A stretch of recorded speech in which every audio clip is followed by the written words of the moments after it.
Ketika kita ngomong politik teman-teman, lalu politik itu kan terkait bagaimana kita mengelola orang, mengelola masyarakat, mengelola rakyat. Ini definisi sederhananya seperti itu politik ya. Lalu ada orang yang membawa banyak kebaikan dalam politiknya, dan ada juga orang yang membawa banyak keburukan dalam politiknya.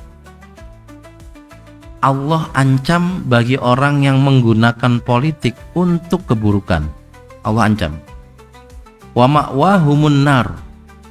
Kamu tuh kalau nanti kesempatan menjadi politisi, menjadi pemimpin, lakukan yang baik. Jangan merasa kamu sangat kuat secara politik sudah sangat kuat, didukung banyak orang, banyak partai, lalu semena-mena, lalu tidak melakukan tugasnya. Jangan. Karena kalau Allah nanti pengen kamu jatuh, kamu jatuh. Wala tahsabannal ladzina kafaru mu'jizina fil ardh. Kalau Allah pengen kamu lengser, pasti lengser. Nggak bisa ditahan, nggak bisa ditolak kalau Allah sudah menghendaki. Dan saat itu terjadi, keburukan yang akan kamu rasakan bukan cuma di akhirat, tapi di dunia. Orang-orang yang dijatuhkan secara buruk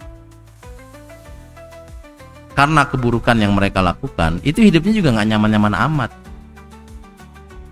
Dari sini teman-teman, kalau nanti Anda memilih jadi politisi, orientasi memang harus kebaikan, orientasinya adalah rakyat ya, maslahat dan seterusnya. Nah, inilah yang saya maksud tadi, salah satu karakter keunggulan sekaligus kekurangan dari tafsir tahlili. Baru kita ngomong masalah taat pada Allah, pada Rasul, tentang la yastakhlifannahum, menjadi khalifah, menjadi pemimpin. Masuk ke ayat 58 terkait dengan etika masuk ke rumah. Ini jauh banget ya. Habis ngomong politik, ngomong masalah sekuler, ngomong masalah taat kepada pemimpin, masuk ke rumah. Dari sini kita tahu bahwa ternyata tidak ada yang remeh dalam Islam. Etika masuk ke rumah saja itu dianggap sama pentingnya dengan etika kita berpolitik dan kita sholat ataupun zakat. Teman-teman sekalian, orang yang beriman itu etikanya pasti bagus, pasti bagus. Saya kan kenal baik dengan beberapa jamaah yang di sini, yang ibu-ibu ini. Etikanya baik-baik, itu gambaran dari keimanannya. Dengan bapak-bapak juga baik-baik. Kalau yang laki-laki, yang cowok-cowok santri baik-baik. Itu gambaran keimanan. Gambaran keimanan. Jadi jangan anggap bahwa ketika kita ngomong dia politisi yang baik, tapi omongannya nggak baik. Salah. Tiba-tiba dia mabuk atau ke mana diskotik ya. Salah. Politisi yang baik pasti etikanya juga baik. Cara ngomongnya baik, cara nyapanya baik. Kira-kira gitu. Ini kan tadabbur saya. Kalau Anda punya ide yang lain, munculkan saja, karena Al-Quran luar biasa asik. Jadi kita akan diajarkan bukan cuma hal yang besar yang Anda pikirkan, tapi yang kecil juga, termasuk kalau mau bertamu. Ya ayyuhalladzina amanu liyasta'dinkumul ladzina malakat aymanukum walladzina lam yablughul huluma minkum tsalatsa marrat. Wahai orang-orang yang beriman, hendaknya budak-budakmu, pembantumu kalau sekarang, dan juga anak-anak kecil yang belum balik, kalau mau masuk rumah harus izin 3 kali. Jangan asal buka pintu masuk. Bisa jadi ada yang baru dari kamar mandi, lalu pintunya kebuka gara-gara anak kecil masuk belum ketutup, kan malu. Ini kan kita ngomong konteksnya rumah-rumah yang deket-deketan itu loh Bu ya, bukan rumah yang di gede-gede gitu. Yang ini kebanyakan kita kan rumahnya bukan rumah yang gedong-gedong gitu ya, atau jangan-jangan kebanyakan rumahnya gedong ini. Ada orang yang buka pintu sampingnya udah pintu tetangga, itu loh, ada loh. Ya memang ngontrak jejer-jejer, buka pintu di pintu tetangga gitu. Kalau tetangga lagi maku, kita kena getarnya itu pintu. Ter. Wah, lagi maku apa nih gitu. Kalender, ternyata maku kalender. Nah, kalau ada orang anak kecil masuk, boleh masuk, nggak ada masalah. Pembantu juga boleh masuk, tetapi hendaknya minta izin tetap harus dilakukan.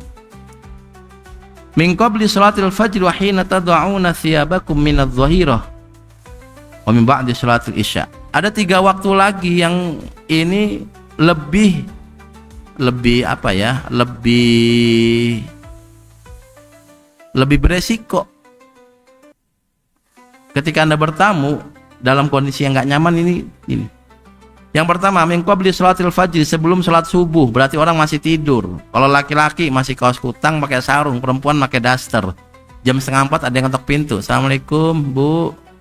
Itu yang punya rumah juga sebel, nih siapa jam segini ngetok pintu. Tunggulah 6:30. Yang laki-laki udah mandi, perempuan sudah mandi, sudah pakai pakaian yang bisa nerima tamu. Ruangannya juga sudah dirapihkan, bukan acak-acakan. Sebelum sholat subuh jangan bertamu. Terus, wahina tad'una siyabakum minadh-dhahirah. Yang kedua adalah saat terik matahari. Kalau lagi terik panas gerah, orang buka baju, kipas-kipas. Kalau di rumah bukan cuma buka baju, nggak pakai baju malah, pakai kaos kutang doang, kipas-kipas. Sek. Ya Allah, panas banget, sek. Tiba-tiba ada yang assalamualaikum. Aduh, ini siapa ya Allah? Lagi gerah gini, assalamualaikum. Assalamualaikum.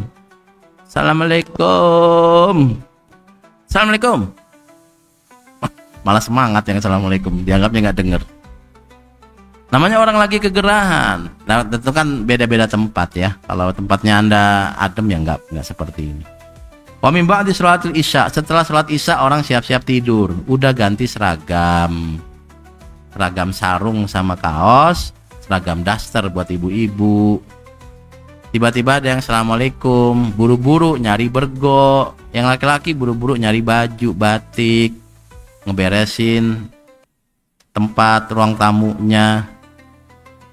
Pas dibukain ternyata salah tamu ya. Oh, salah tamu Pak, saya yang samping. Rumahnya nempel. Assalamualaikum satu, yang buka pintu 3 pintu, cetek. Ini resiko rumah nempel kayak gini nih.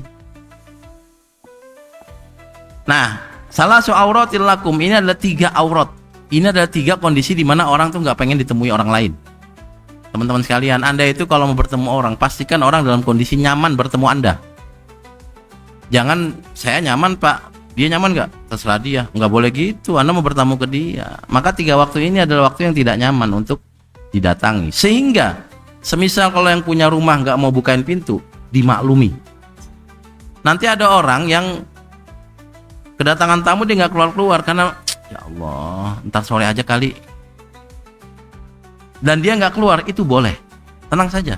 Agama kita bukan agama yang hanya satu aspek dilihat.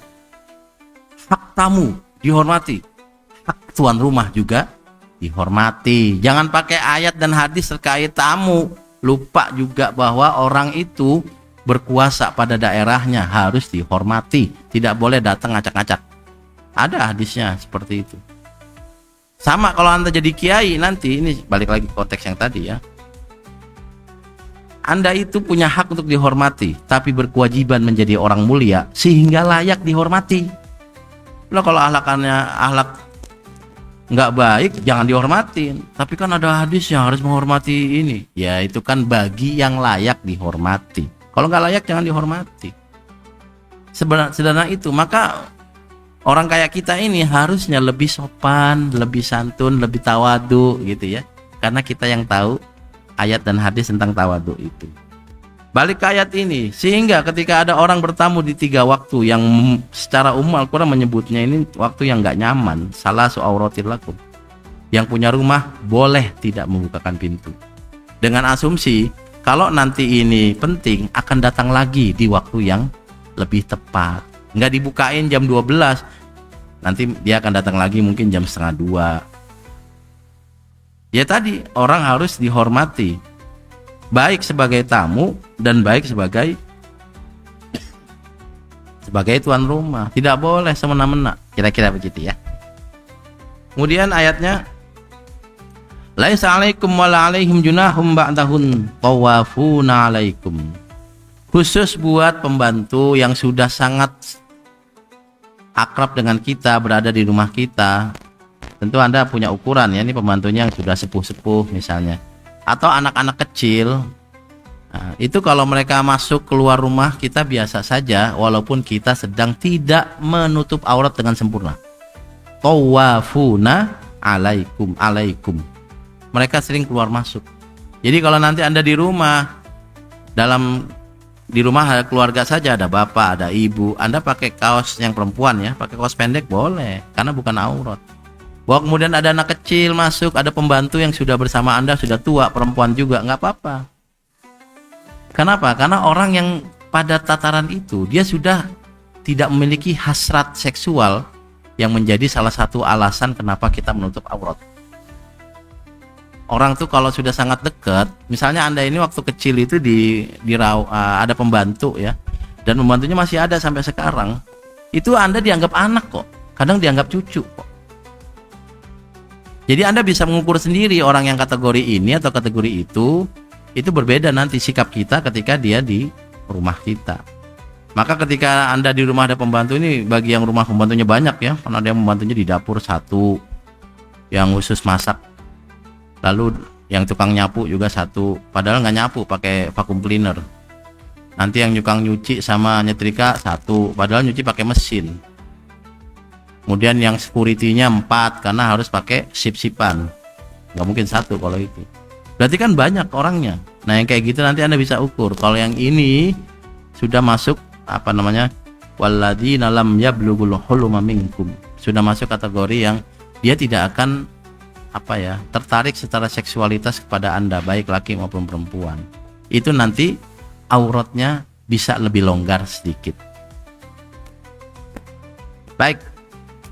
Kadzalika yubayyinullahu lakumul ayat wallahu alimun hakim. Seperti inilah Allah jelaskan ayat-ayat, perintah-perintah, pedoman-pedoman. Wallahu alimun hakim. Allah Maha mengetahui dan Maha bijaksana. Allah tahu mana yang manfaat buat kita dan tidak akan merepotkan kita. Pasti aturan Allah dan Nabi pasti tidak merepotkan. Hakimun, Allah Maha bijaksana. Apapun yang Allah tetapkan dan Nabi tetapkan pasti membuat kita bahagia. Tidak mungkin ada yang membuat kita sengsara. Ma anzalna 'alaikal qur'ana litashqa. Tidaklah ada Al-Qur'an membuat Anda susah.